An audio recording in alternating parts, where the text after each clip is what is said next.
بات ہے جب میرا BCom فائنل ایئر کا رزلٹ آیا تو میرا بھائی شہریار جو کہ ایک پرائیویٹ آفس میں کام کرتا تھا، انہوں نے مجھے بھی ایک پرائیویٹ آفس میں بطور اکاؤنٹنٹ ملازم کروا دیا۔ ہمارے اس آفس میں جیمس نامی ایک عیسائی بھی کام کرتا تھا جو کہ سپلی علوم میں مشہور تھا۔ ایک دن باتوں میں نے بھی اپنے اس شوق سے آگاہ کیا اور ہمارے امجاد کے لیے اس سے رہنمائی کی درخواست کی۔ پہلے تو اس نے ٹال مٹول سے کام لیا، لیکن ضد کرنے پر اس نے حامی بن لی اور مجھے ہدایت کی کہ تم اپنے محلے میں کسی ایسے جوان آدمی کے مرنے پر مجھے اطلاع کرنا جو کہ اپنی طبیعی موت پر مرا ہوا ہو اور جس کی موت اتوار کے دن واقع ہوئی ہو۔ چنانچہ میں اس صورتحال پر بہت خوش تھا کیونکہ عمل امجاد بغیر رہنمائی کے ممکن نہ تھا۔ اس کے لیے کسی ایسے استاذ کی ضرورت تھی جو اس معاملے میں خوب مہارت رکھتا ہو، لہٰذا مجھے ایسے رہنما مسیر ہو گیا تھا۔ اس دن سے میرے سارے توجہ جیمس سے ملنے والی ہدایات پر مرکوز ہو گئی تھی۔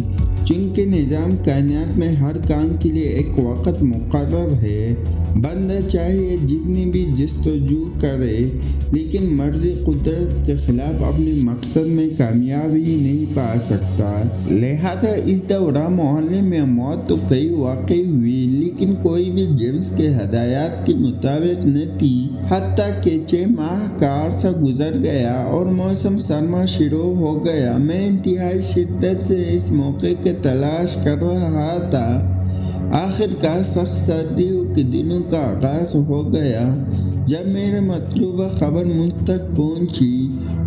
محلے میں ایک 30-32 سالہ نوجوان کی اچانک موت کا شکار ہو گیا تھا۔ اس بیچارے کے گھر تو قیامت گزر گئی، لیکن میں جیمس کے ساتھ عمل امجاد کی تیاریوں میں مصروف تھا۔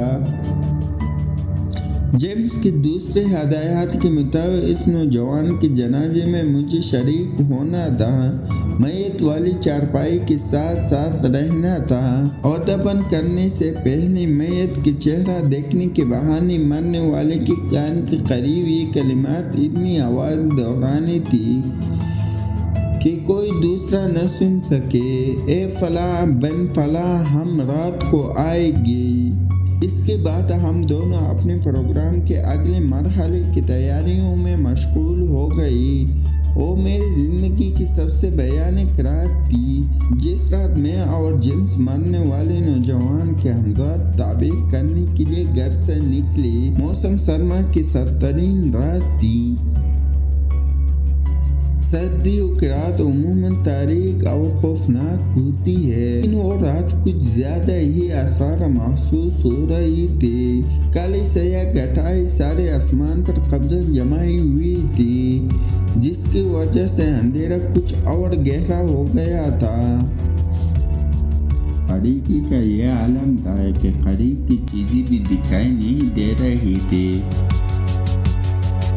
جیمس، جو مجھ سے صرف چند قدم کے فاصلے پر ہونے کے باوجود سائے کی طرح دکھائی دے رہا تھا، تیز سرد ہوائیں انہیں کپڑوں کو بھی خاطر نہ لا رہے تھے۔ گویا یہ موسم سرما کی ایک سردترین اور تاریک رات تھی۔ قبرستان میرے گھر سے زیادہ فاصلے پر نہ تھا۔ ٹھیک 12 بجے ہم گھر سے روانہ ہوئے۔ رات کے اس پہر سڑکیں بالکل سنسان پڑی ہوئی تھی۔ شدید سردی کے باعث انسان تو گزا کوئی جاندار بھی دکھائی نہیں دے رہا تھا۔ احتیاط کے طور پر میں نے تدفین کے وقت مطلوبہ قبرستان کو نشان زدہ کر دیا تھا تاکہ رات کے اندھیرے میں قبر کی تلاش میں وقت ضائع نہ ہو۔ گھنی جھاڑیوں اور جا بجا درختوں نے قبرستان کے ماحول کو بے حد پراسرار بنا دیا ہے۔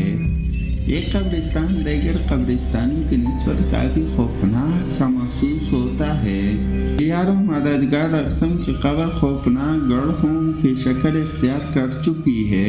اس میں موجود پیپل کی عمر رسیدہ درخت رات کے وقت بے حد ڈراؤنی محسوس ہوتی ہے۔ انہی دیکھ کر یوں محسوس ہوتا ہے جیسے بہت سے چڑیلے بالوں کو کھول کر کڑی ہو۔ جب ہم قبرستان پہنچے تو اندھیرا بھی شدید اختیار کر گیا تھا۔ اگر ہمارے پاس روشنی کے مناسب بندوبست نہ ہوتا تو اتنے سخت اندھیرے میں ہم ایک قدم بھی نہیں اٹھا سکتے۔ محسوس ہوتا تھا کہ گویا یہ اندھیرا سارے دنیا کو نگل جائے گا۔ اتنا دہشتناک ماحول دیکھ کر ایک دفعہ تو میں ڈگمگا گیا اور دل چاہا کہ جیمز کو چھوڑ کر بھاگ جاؤ۔ پھر سوچا کہ اس قسم کے کاموں میں ایسی صورتحال سے تو گزرنا ہی پڑے گا۔ اگر حوصلے سے کام نہ لیا تو کچھ حاصل نہیں کر سکوں گا، اور پھر میں اکیلا تھوڑی ہوں، جیمز بھی تو میرے ساتھ ہے۔ یہ سب سوچ کر میں جیمز کے پیچھے پیچھے چلتا رہا۔ جلدی ہم مطلوبہ قبر کے سرحانے پہنچ گئے۔ جیمز کے اشارے پر میں نے ہاتھ میں پکڑی ہوئی لائٹ کو ایک طرف رکھ دی۔ ہم دونوں ساتھ لائی ہوئی سامان سے قبر کی کھدائی کرنے لگے۔ ساری مٹی ہٹانے کے بعد جب سمیٹ کے بنی ہوئی سلے دکھائی دینے لگے تو ہم نے کھدائی کا سامان ایک طرف رکھ دیا اور قبر کے پاس بیٹھ کر اپنا سانس بحال کرنے لگے۔ کچھ دیر بعد ہم نے دوبارہ اپنے کام کا آغاز کیا اور ایک ایک کر کے تمام سلے ہٹا دے۔ قبرستان کے وحشتناک اندھیرے میں کھلی ہوئی قبر میں لیٹی ہوئی میت کو دیکھ کر میرے رونگٹے کھڑے ہو گئے۔ موسم کے سرد ہوا اور ماحول کی وحشت نے میرا جسم برف کی طرح ٹھنڈا کر دیا تھا۔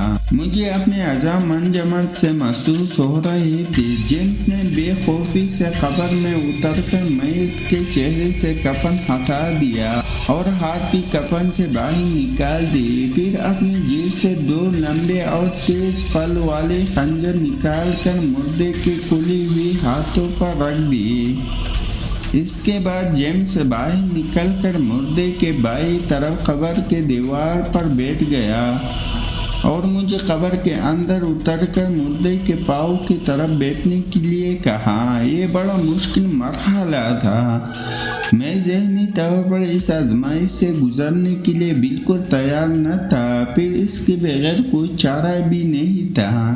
میں نے اپنے آپ کو اس خوفناک صورتحال کے لیے تیار کیا۔ دل سے خوف دور کرنے کے لیے سوچا کہ بے جان جسم بھلا مجھے کیا نقصان پہنچا سکتا ہے۔ ایسی ہمت والی باتیں میں سوچتا ہوا قبرستان کے اندر اتر گیا اور مردے کے پاؤں کی طرف بیٹھ گیا۔ جیمز کے مطابق مجھے چونکہ اس سے عملیات کا کوئی تجربہ نہ تھا، میرا وظیفہ جیمز نے پڑھنا تھا، جبکہ حمزات و قبر قرار میں نے طے کرنے تھے تاکہ حمزات میرے احکامات کا پابند بن سکے۔ جیمز نے اس کی ایک جہت تو یہ پیش کی تھی